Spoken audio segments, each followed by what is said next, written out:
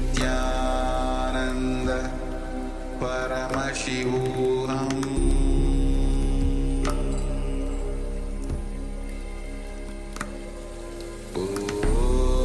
Nityananda Paramashivoham.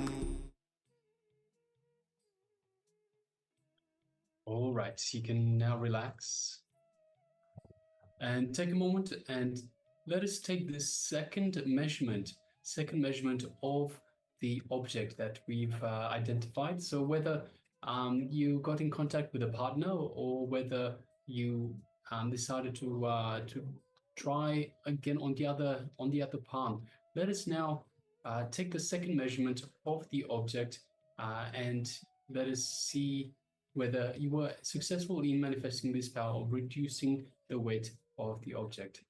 So please take a moment and share with us.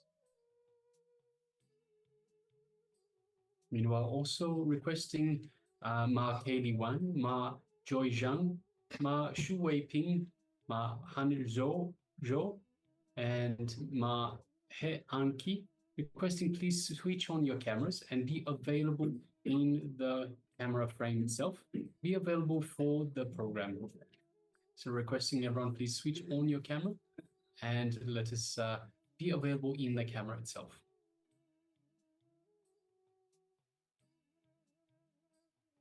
And all the participants on YouTube, do not hesitate to share your revelation. A lot of people are actually following us on YouTube, watching the Paramashivoham Level 1 on YouTube. So make sure that you are giving your full participation and having the engaging conversation. Only when you start engaging, also the two-way link has been provided so that you can join us via two-way. Understand this is the direct way you can get connected to the to Kailasha. And even we have the upcoming Jayanti on 3rd Jayanti, which is coming up. We have sannyas initiation through two-way. You can get the direct 9 Diksha of Swamiji himself. So if you are interested in taking this jump into the lifestyle of sannyas, this is a great opportunity on Jayanti, the most auspicious occasion, because it's the Jayanti of Swamiji, the birthday of Swamiji himself. So let us know if you are interested. We'll be giving you the further details.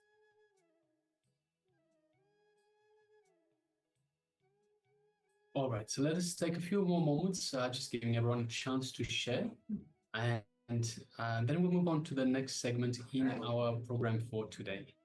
So just take a moment. If you are still sharing, please continue to do so. Meanwhile, let us prepare ourselves for the next segment, which is once again a revelations by the Supreme Pontiff of Hinduism. Yes, so the next revelation is going to be on Janma Maran Chakra. Janma Maran means birth and death cycle. So again and again, we take birth, we die, we take birth, we die. This is the cycle that goes on and on and on. So where is the end to it, of this wheel of birth and death cycle? So in this revelation by Swamiji, he will be guiding us, taking us through this journey of birth and death and beyond. So let's enter into this revelation by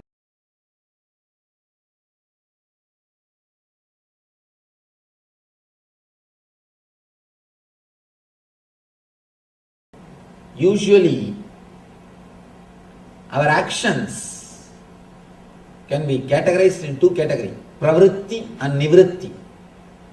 Pravritti means doing the action without the spirit behind it. Without the spirit, just doing the action. Nivritti means having the spirit. When you have the spirit, whether you do it or not, that very spirit will guide you. When you don't have the spirit and just do the action, the whole thing will be reduced to ritual. It will not be spiritual. It will not be spiritual. I always tell people, don't do, at least with me, don't do this Pada Puja and Pada Namaskar, all these things as a ritual. The big problem is, without understanding they will fall. And tomorrow, without understanding, they will blame. Both the way these guys will be superficial. That is what we do with everybody. Before we fall, we don't inquire. We are not clear to whom with whom we are associating ourselves. Are we really doing right thing? We don't inquire. And once you get some idea through somebody, some rumor, again you don't inquire. Straight away start talking. Both the way we are superficial. Superficial people never be benefited by the spiritual knowledge or the spiritual science. And here Krishna gives these dhyana slokas to program the mind, to program the being, to take you beyond the social conditioning, to take you beyond the social conditioning. Whatever you think as you is nothing but pure social conditioning, including your language, your life and everything. Man was gone beyond the social conditioning. A small one-liner, beautiful one-liner. One Sufi mystic, he goes to a king and begs. He says, "Oh king, please give me one square meal." Mystics are always supposed to live by begging. So he goes and begs, "Please give me one food, one meal." Bhagavati Bhikshan Dehi. He just asks one meal. The king shouts, "How dare you come here and beg? Nobody knows you here. Get out." The mystic laughs and says, "True. Here nobody knows me, but I know myself. With your case, everybody knows you, but you don't know yourself. In my case, nobody knows me, but I know myself. In your case, everybody knows you, but you don't know yourself." Be very clear. Only when you don't know yourself, you are bothered about all the dishonor or the honor. And let you be established in your inner space beyond the conditionings. When you cross all these three layers, sattva, rajas, tamas, and go beyond the causal body, you enter into the space where you are free from all the conditionings. Mamai vamso jivaloke jivabhuta sanatanaha manashashtan indriyani prakritistani garshadi. So same sloka, he says, people struggle with 6 senses. Shashtan indriyani, including mind, he says, you have 6 senses. 5 senses are this. The mind is the 6th sense. One thing important thing you should understand, according to me, mind is the only sense which needs to be controlled.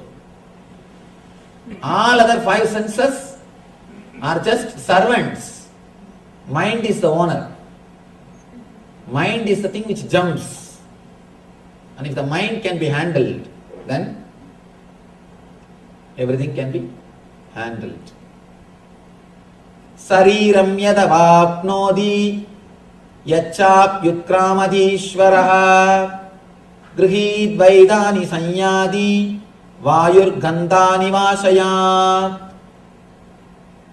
The living entity in the material world carries its different conceptions of life from one body to another. As the air carries aromas, thus he takes one kind of body again, quits to take another. He says about again the samsara, the birth and death. Birth and death. Just how the air carries a smell, the consciousness carries your samskaras, the causal level samskaras, the mental print, and goes from body to body. Somebody asked me, "Swamiji, will all the sins come with us?" Please be very clear. Your sin or merit will not come with you, but the mental setup will come with you. For example, somebody has committed 100 murder. The 100 murder quantity sin will not go with him. But the attitude of committing murders will go with him and torture him. All your actions will be reduced to attitudes, like a capsule form, and that will go with you and torture the being. That is what Krishna says here. You will move from body to body. Ramakrishna says beautifully. It's like moving from room to room. When Ramakrishna passed away, attained Mahasamadhi, Sharada Devi is about to remove all the bangles, all the Mangal Sutra, all the symbols of Sumangali. Immediately Ramakrishna appears and says, "What are you doing? Where have I gone? I am here. I just moved from one room to another room. Why should you remove all these things? And be a Nitya Sumangali." From that day, Sharada Devi lived with all the things, just like a Mahalakshmi. With everything she lived. And please be very clear, today in the modern world, these are all very easy. Those days, 100 years ago, and that also a traditional family. She is born and brought up, she was living with the traditional families. But she did it. Courageous women. I always tell people, you should not remove just because the husband died. What is the need? There is no need. Either don't wear from the beginning. If you wear always. That's all. There are people who don't wear from the beginning. Nothing can be done. And if you wear all the time. Nobody can reduce the joy in your life. Nobody has got the right to take things away from your life. It is not that you started living only after his birth. It's not that you started living only after he came into your life. Then why should you die? There is no need. Two different individual souls are traveling together. As long as we are together, let us help each other. And when we have to depart, when the life takes us away, when the death departs us, makes us separate, let us accept the truth and live our life. And I always tell, male should wear Mangal Sutra. Because only these guys go around. Male only, they only go around. Even if we see the percentage wise, statistics wise, only these people go around. Why should women wear Mangal Sutra? Male should wear Mangal Sutra. Because only they need some control. Anyhow, nothing should be, there is no need for you to renounce anything. As long as you live together, live happily and blissfully. And when somebody dies, naturally allow the being to carry on in their life. And same way, you can't give another one example like Ramakrishna and Sharada Devi. How intimate they were. What beautiful life they lived. Throughout the life, they never had any physical contact. But the love and care which Ramakrishna showered on Sharada Devi, or Sharada Devi showered on Ramakrishna, you cannot imagine. You cannot imagine that such a wonderful couple existed on the planet Earth. Ramakrishna will never touch the money. He is a Paramahamsa. He will never handle the money. And he will not even wear the cloth properly. That's a big problem. And they say that only at the time of photographs he wore the proper clothing. In his whole life. Some 3-4 times. He will not even wear clothes properly. He will never touch money. But he will always collect the salary from the temple properly and make jewelries for Sharada Devi. Whatever money comes, the temple salary, he was a priest in temple. Rani Rashmani's Kali temple. He was a priest. So the temple will give salary for him.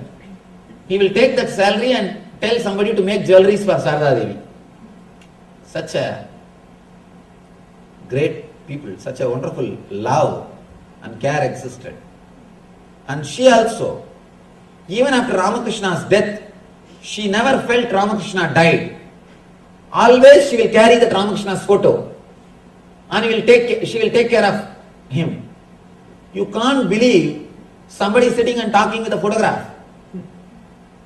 Today means they would have taken her for some psychiatric treatment. Because modern day can't understand that this can exist, this is possible. She was so deeply in love with Ramakrishna, so deeply connected, so deeply felt his presence. Even after Ramakrishna left the body, she lived with Ramakrishna. In Tamil there is a beautiful verse.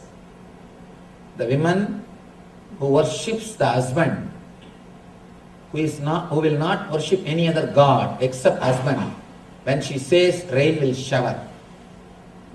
Of course, here the word worship means deeply feeling connected. Let me repeat the verse in Tamil. Deivam tozhuvaal, Deivam tozhal, Kolunan tozhuzhezhuvaal, Peyyana peyyum malai. The person who is deeply connected to the husband, who is not bothered about any other god, when she says rain will shower, and she says yes, the rain will simply shower. Means the whole nature will be under her control. When you are deeply connected, you will feel the other as God. Not only husband, wife also. The both sides. When you feel deeply connected, you will see the other person as God.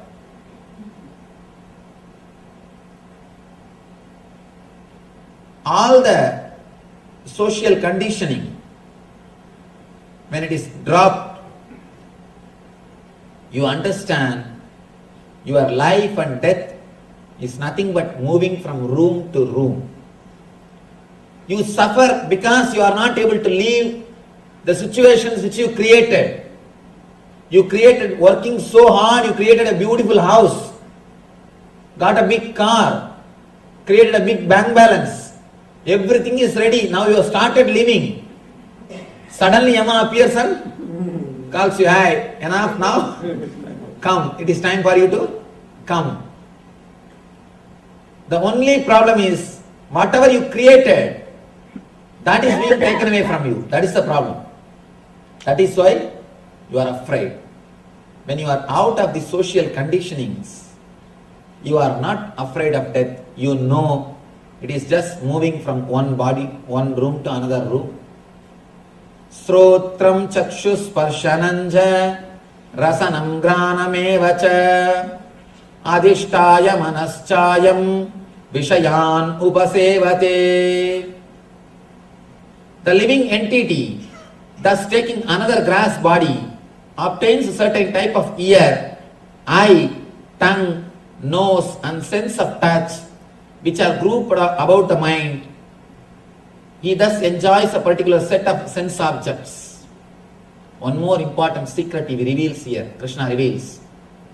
Based on your engraved memories in causal body, based on your engrams in causal body, you will create new senses. Understand? You will create your eyes, ear, tongue, nose and sense of touch, body based on the engram which you have in the causal body. If your mind changes, your body also will change. That is why in Samudrika Lakshana, there is a science called Samudrika Lakshana in India. Just by seeing your body structure, they will tell everything about your mind. Because they know the secrets. How your mind changes the body. How your mind can change your whole body. Here Krishna says, living entity creates your Srotram, Chakshu, Sparshanam, Rasanam, Granamevacha. All the five senses are created by your mind. Please understand, not only every time you take birth, Every day when you wake up from bed, your senses are recreated. If you can change your thoughts, I can assure within 6 months your face will change. Many people come and tell me, Swamiji, after I started meditating, in 2 months my face has changed. My whole body has changed. It has got a different grace now. Please understand, when you change your mind, really your body changes. You will have different grace in your being. Beauty comes by makeup, grace comes by meditation. Beauty comes by medication, grace comes by meditation. Beauty is different and grace is different. Grace is something which makes the other person pleasant, which makes him feel at home. Beauty is something like which tempts him, which makes him feel excited. Beauty creates rajas in other person. Grace creates sattva in other person.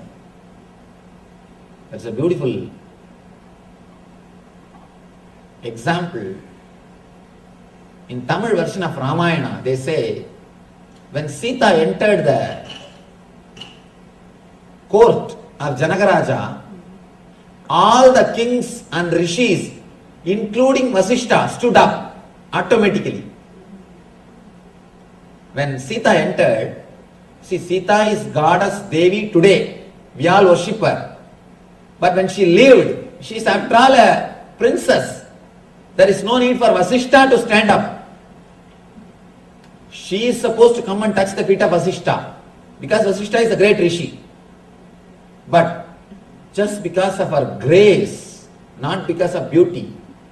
Beauty will not create respect in other person. Beauty will create only temptation in other person. Grace only can create respect in other person. She is so graceful. She is radiating grace. The moment she walked in, including Vasishta, everybody stood up and respected her. The being, inner being, the mind creates the body. Mind creates the body. I wanted to tell you an important thing. In Zen Buddhism, they say, when you walk, if grass does not die, if you don't create path on the lawn, you are qualified for sannyas. No, really. They live in small cottages, Zen monks. In front of whose cottage there is no pathway. In front of whose cottage the pathway is not created. He is considered to be spiritually evolved soul. They say, your feet should be, your walking should be so graceful, grass should not die. You should not kill the plants. I thought, how can it be possible? Just by the very weight, the grass will die. I was thinking, analyzing, till I went to one forest in Tamil Nadu. I went to a forest where they take you on the elephant safari. They will make you sit on the elephant and take you around. I went for that safari. They took me around, they made me sit on that elephant, and then the man who takes care of the elephant, Mahut, we call him Mahut. What do you say in English? Alright, understand the word, same word Mahut, that's all. This Mahut guy is walking. He is taking us for safari. We went round and suddenly it became dark. Of course, it became evening and dark. I asked him, now how will you go back? And this guy is neither having torch, nothing, or any flashlight. How will you go back? He said, no Swamiji, I know the route because every day I walk, my path will be there. I have created a path by walking every day. I know how to go back. And I asked him, elephant doesn't create path. He said, no. Understand, elephant also walks with him. Both of them walk in the same path. Man creates path, elephant is not creating path. When elephant walks, grass is not dying, plants are not dying. Then usually all the intellectual mind, next step it will go, no, elephant has got 4 legs. So the weight is distributed. Man has got only 2 feet. Too much of weight is concentrated. Then I started calculating. What is the square feet? 4 feet. What is the space which is touching the ground? And the weight of the elephant. And man's space, how much of space is touching the ground? And man's weight. After calculating, I understood 4 times more weight, more load is put by elephant on the ground. But elephant is not making the path, man is making. Then, apart from the weight, apart from the pressure, something else is there. That is why Zen monks, they say, when you walk, you radiate your some engrams. You radiate your samskaras. If you carry the negative engrams, because man as such always carries violence. You can see, even when you walk casually near a garden, just pluck 1 leaf. You will pluck 1 leaf. And you will be slowly making it bit by bit, piece by piece. When you are standing, somebody walks, you should just pinch you and go. How you will feel? If he just cuts 1 finger and takes away and goes, how you will feel? You are doing the same thing. You are doing the same thing, but we are so insensitive. We are so insensitive, we don't understand what we are doing. And not only that, continuously carrying negative engram, weight. If you are feeling heavy near your stomach, always be very clear, you are carrying negativity in you. This is the area, navel, the Manipuraka chakra is the area. If you continuously feel heavy in that area, be very clear, you are carrying negativity. And that is nowhere related to obesity. There are people who are obese who will feel light within himself, within them. Inside they will feel light. There are people who are lean, but within them they will feel heavy. The feeling of heaviness is nowhere related to your weight.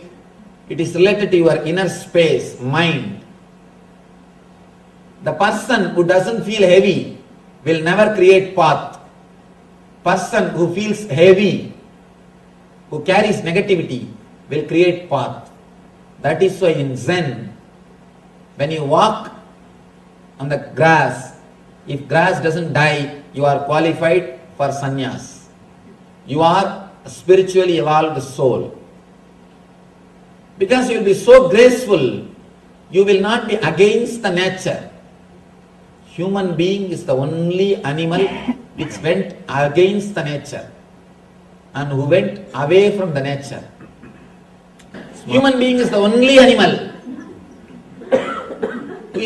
who has gone away from the nature, who has lost the way, who is misguided, who has lost the nature. Here Krishna says, you create your body. Not only when you die, when you take birth, not only when you take new birth, every day morning when you get up, every day you design your body. If you get up with the right thought, you will design the body to execute that thought. If you get up with some other thought, negative engrams, negative samskara, you will design the body to experience that samskaras. So, and he says, what type of sense objects you create, what type of senses you create, same type of sense objects you enjoy. Adhishtayam manaschayam vishayan upasevate. If you create the positive senses, you will enjoy the positive life. If you create the negative senses, you will enjoy the negative life. What type of senses you will create, that type of things will attract you. You will feel tasty with that things. 40-year-old man can never fall in tune with a 16-year-old girl. In India, I don't know about other countries. Because his taste is different. His maturity is different. Same way, if your senses are created by a positive samskaras, you can never feel attracted to the lower level desires. You can never feel attracted to the lower level sense objects. Your senses, how they are created, same way only your sense objects also will be there. Please understand, only your mind will help. Only your mind can decide what type of problems you will create for you in your life. Because it is your senses which feels attracted to particular sense objects. If you create them with a strong, right, positive engrams, you will feel attracted only to the positive things. If you create them with the negative engrams, you will feel attracted naturally towards the negative things. Utkramandam stitam vabi bunyananva gunanvitam vimudana pashyandi jnana chakshusha. Nicely. He finishes the whole thing with a beautiful punchline. The fools cannot understand. He nicely fires people. And Krishna must have been a person with a lot of... See, the word muda must have been a slang word in Sanskrit. It must have been slang word in Sanskrit. The foolish cannot understand how a living entity can quit his body, nor can they understand what sort of body he enjoys under the spell of the modes of nature. But once one whose eyes are trained in knowledge can see all this. I always insist. Morning, when you get up from the bed, with what thought you get up, that thought is going to play a major role on the whole day, on your consciousness. Understand? Usually how we get up? The moment you feel you are awake, slowly you feel that you are in the body.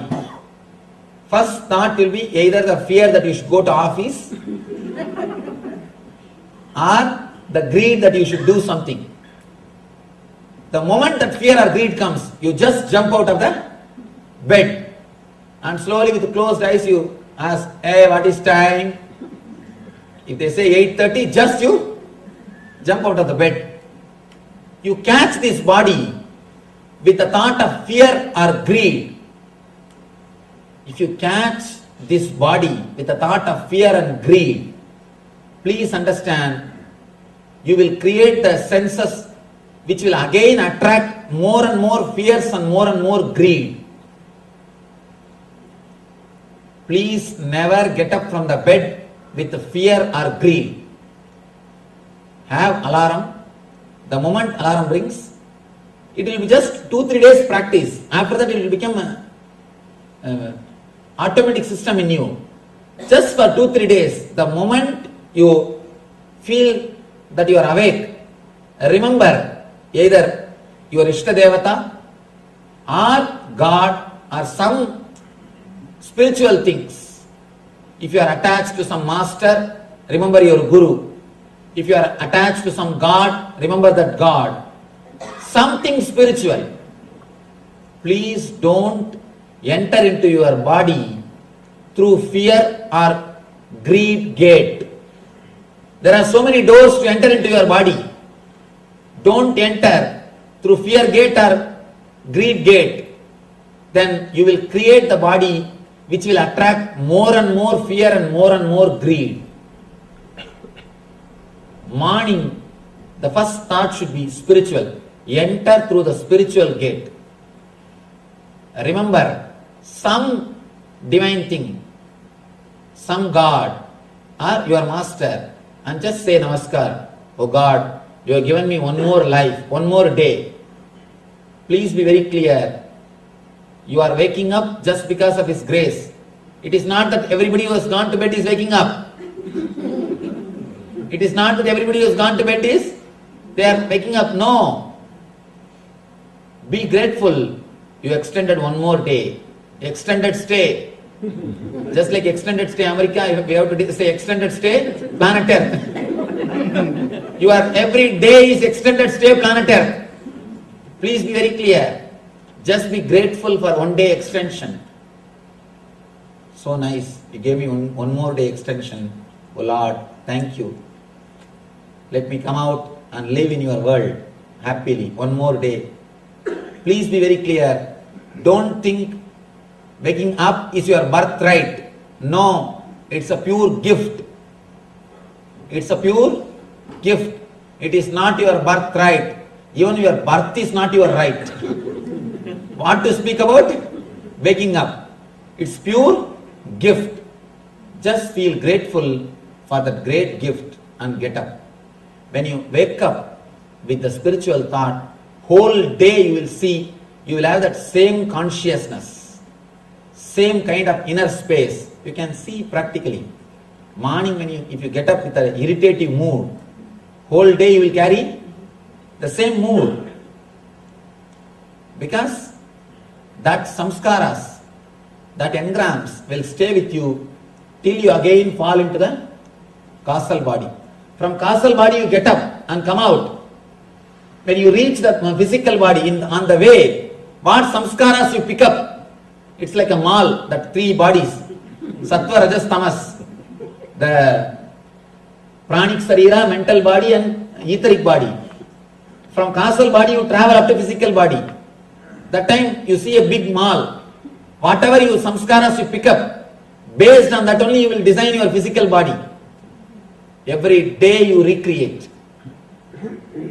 If you want to see the reality, truth behind these words, just 21 days get up with a spiritual thought. Today go and take photograph of your face. Passport size photograph. 21 days get up with a spiritual thought. With the remembrance of divine. You will see your eyes will be totally different. Your eyes will be totally different. And one more thing, when I say some word, I take responsibility for that. I know the truth behind this word. That is the reason I am explaining. Please be very clear. I am not giving you some theory. This is the science with which I worked. At least 100,000 people are regularly practicing the meditation techniques which I expressed from my experiences. I tell you from that authority, this is one of the ultimate, I can say, deeper level technique to transform your whole consciousness. Don't pick up tamasic, rajasic engrams. When you come out, if you pick up the greed or fear engrams, you will create the body which will radiate greed and fear, and in turn you will attract the incidents, greed and fear in your life. When you get up, come out of causal body to physical body, pick up sattvic engrams, sattvic samskaras, peaceful, blissful memory. Remember some God, some Guru, something which gives you the spiritual thought. Come out. That is why our masters say, early morning when you get up, do meditate. Meditate a little bit. At least that first few seconds, your whole inner space will be new. So he says, only a person with knowledge can see the truth of this science. So now, whether you are a person with jnana chakshu or muda, only you have to decide. Here Krishna says, foolish cannot understand. Person with jnana chakshu can see the truth and understand. Now the whole truth is in front of you. It is up to you to be a Muda or to become a person with knowledge eyes or jnana chakshu. It is now up to you. Let us pray to the Parabrahma Krishna, ultimate energy, universal consciousness, cosmic intelligence, to give us all the experience of eternal consciousness and make us beings with jnana chakshu and establish us in eternal bliss, nitya ananda. Thank you.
Yes, welcome back.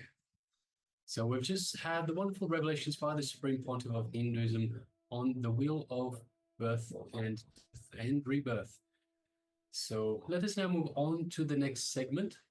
And once again, it is the internalization exercise. So the wheel of birth and death, also known as the Janma Marana Chakra. So chakra is the wheel, so the wheel, and Janma Marana is death and rebirth. So let us have a look at the internalization exercise for this very segment. Yes, and this exercise is going to scan your life and see, are you stuck with any thought currents? In which dimensions of your life do you experience these thought currents again and again? See in the dimension of health, wealth, relationships, spirituality, and all other aspects of your life. Are there any thought currents that you cherish that keep you stuck? For each karma pattern you identify, right? What is the liberating, powerful cognition that you will apply now that you brought awareness to that thought pattern? Understand, we cherish certain thought currents unconsciously. We might even feel that they are justified.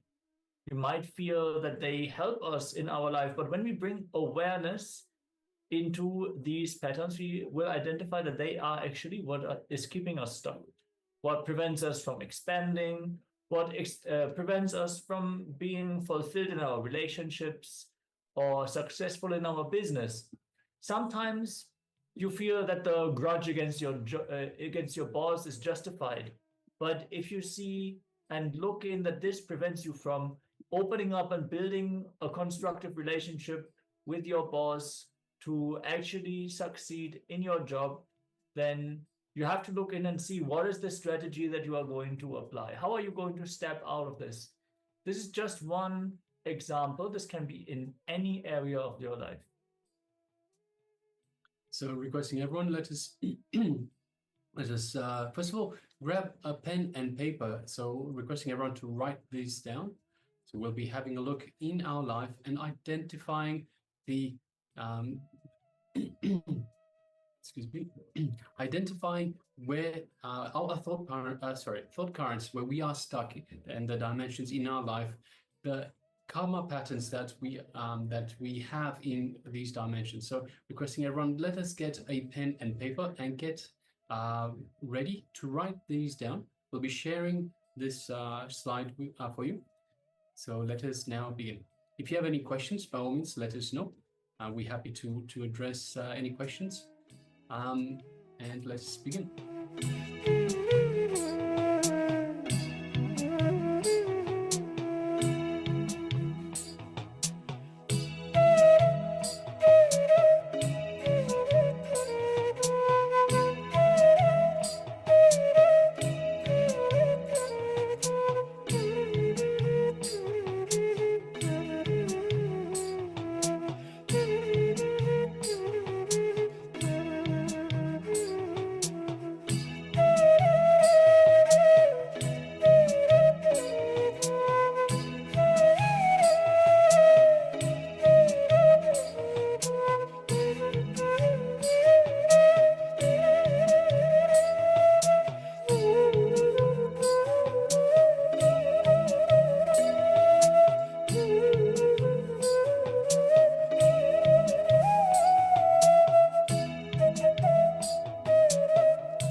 Yes. Welcome back. So you can relax now from this exercise. So where we scan our life and see where we were stuck with any thought currents, any dimensions of our life in which we were stuck with, dimensions in our life in which we were not moving, dimensions of health, wealth, relationships, or spirituality, any of course, and any other aspects of our life. These are the main ones. And identifying the karma patterns and naming the liberating, powerful cognitions that we have that we will apply for these individual karma patterns. So requesting participants, just take a moment and share with us what are some of those karma patterns that you have, that you've come across, that you've identified. And tell us also the liberating, powerful cognitions that you have received from the Master, from the Supreme Pontiff of Hinduism, through all these revelations, the 17 days of Paramashivoham Level 1 so far. And so take a moment and share with us, and also let us know. So any challenges that you have in terms of these karma patterns, in terms of applying these liberating, powerful cognitions. So just take a moment now and share with us what it is that you are stuck with, the challenges you are stuck with, so we can help you out, so we can guide you, take you down the right path. So right now, requesting everyone, take a moment and share with us the karma patterns you've identified and the liberating cognitions, as well as any challenges for these karma patterns that you would like us to have a look at. Yes, take a few moments and share your experiences in the chat. Any breakthroughs you experienced, any insights that you have arrived at. Also requesting all participants that have got their cameras switched off. So we have a number of participants in the Zoom room itself that have the cameras switched off. So requesting, it's very important to understand this is the two-way room. It is for ourselves to interact. So for you to interact with us, the acharyas, and for us to interact with you, so that we create the right ambience, the right learning experience, the right learning ecosystem, environment, such that you can better catch hold of the Supreme Pontiff of Hinduism's teachings, his revelations, and we can guide you in terms of any challenges, as we just mentioned, any challenges that you are facing. So this is what we're here for, and this is why you are here for. So requesting everyone, please switch on your cameras and be available in the camera frame. We understand it is a little bit late in the day or the night for some of our participants, and of course we do also understand that it is New Year's. Well, in some parts it's New Year's Eve, in other parts it's New Year's Days. So Happy New Year to everyone who has made it across into 2025 already, and for everyone who hasn't yet made it into 2025, so still partying away. Please make sure you do take some time and come to experience this program fully. So Swamiji says beautifully, whatever you put into it is what you get out of it. And of course, we are here to facilitate that. We are here to make sure that you get as much as possible out of you being here for this very program. So Happy New Year, or Happy almost New Year for all of you. Let us continue, let us push on, and let us have this superconscious breakthrough. This is the most important thing, the reason we have taken birth. So we've just had a look at Janman Manana. We just had a look at the birth and death cycle. Why are we here again and again and again? So it is a reincarnation, the wheel of reincarnation. Why are we coming back again and again and again? It is because we are here for a superconscious breakthrough. We haven't realized it yet. That's why we come back. Swamiji is here to give us this superconscious breakthrough. And this is one of the ways that Swamiji is reaching out to all of you. Swamiji is giving this information, this program for free. for all of you to have a glimpse, to experience this superconscious breakthrough, to have it as your lifestyle. So that's why we request everyone, please switch on your cameras and let us have a look at what is the most important. So why are we here? Why are we here for the program? So I come back to the first day, the very first day of the program itself, where we had written down the reasons, so what we want out of life, what we think our life goals are, what we are doing in terms of that, and also what is the reason for us being here in this very program. What do we hope to get out of this program? And of course, only you can answer that for yourself. But in order to get the most out of this program for yourself, for what you have set for yourself as the goal, you have to be involved. You have to be involved, you have to take part, and you have to put in the effort. So even if it is New Year's Eve, even if it is the New Year's Day, put in the effort. Let us get the most out of this program, because once again, it is the most important program you'll ever do. It's the most important thing that we are here for. We are here for superconscious breakthrough, and we're here for enlightenment, and we're here for liberation. This is why we are here. And this program delivers that for us. So this is the only program, the best program in the world for you to have a superconscious breakthrough. It's worth putting in the effort. Yes, and talking about the superconscious breakthrough, we are now going to move on to the next segment of the day, which is going to be the power manifestation.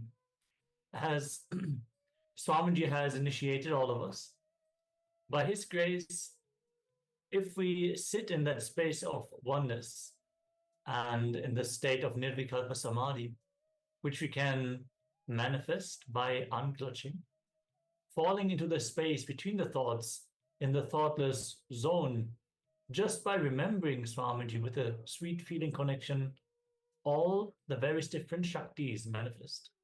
Shaktis are the naturally superpowers that Swamiji is initiating us into from Sanatana Hindu Dharma, from the Vedagamic scriptures mentioned dating back thousands and thousands and thousands of years ago. This science has already been lived on this planet before. Due to various reasons, it has not been available for a long time. And Swamiji is reviving this science for all of us to experience.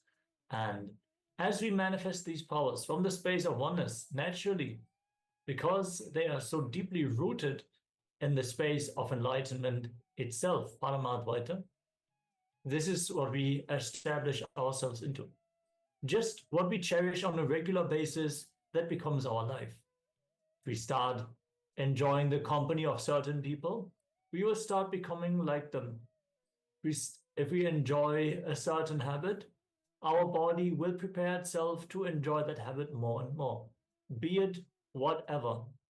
Now, when we manifest powers every day, our capacity to hold the superconscious energy, to grasp the higher truths of the cosmos, and naturally also our feeling connection to Bhagavan, to Swamiji, to Paramashiva, the divine, also gets strengthened. So let us get into the habit of manifesting the powers every day.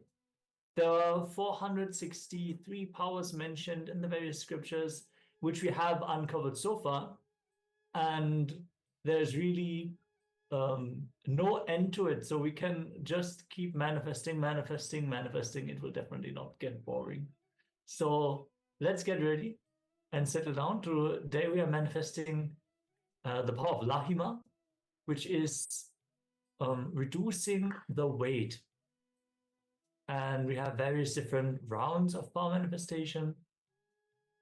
In this round, we're going to reduce the weight of an object through a look and through the distance. So keep an object away from you, and just by a glance at it, you will reduce the weight of the object. Laghima is one of the great 8 powers, the Ashta maha Shaktis, as they have been described in the various different Puranas and Itihasas were the great beings, like, for example, Hanumana manifesting these powers. And again, through the power of feeling connection, we also can manifest these powers. So let us all settle down and get ready. Take the preliminary measurement of the weight of the object you are going to manifest this power on. If this is your first round, pick a light, a small object. Don't make it too complicated. It is also easier to manifest the powers on organic objects such as fruit. In particular, we use the coconut for the power of consciousness over matter.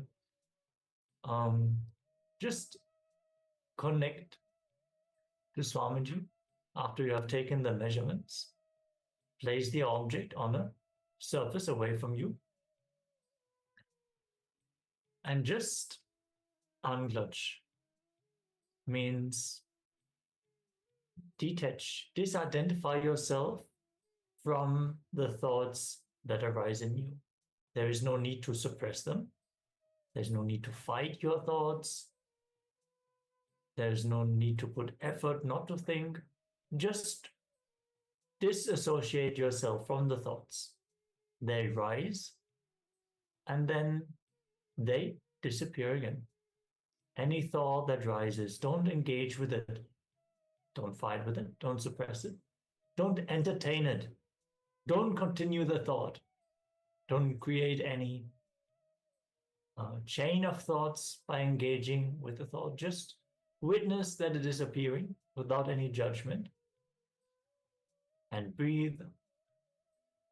Breathe in and breathe out. Let the thought pass. And when another thought arises, just unclutch. Decide you're going to take this time to unclutch. Witness Swamiji's presence in your inner space. He's there and ready to manifest.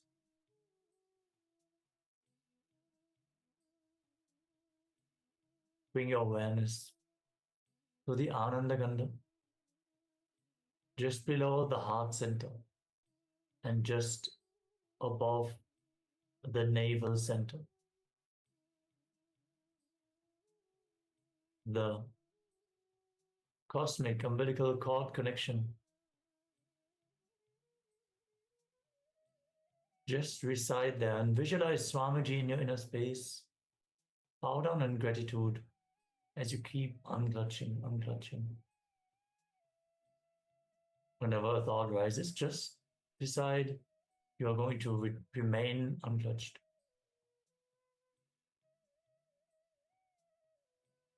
Now, gently bring your awareness to your third eye, the space just in between the eyebrows, the Ajna chakra.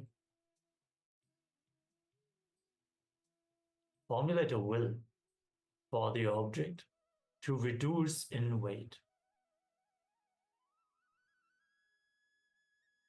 Nothing else matters now. You don't need to plan.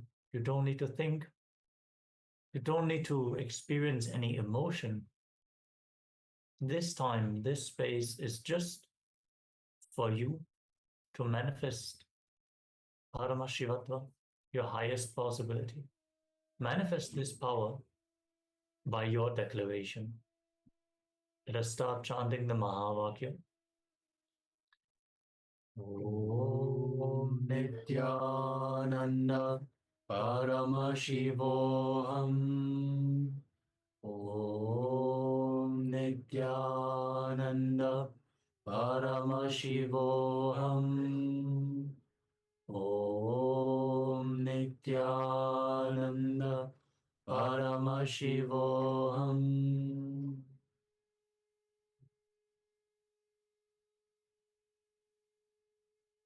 Let this round of the power manifestation begin.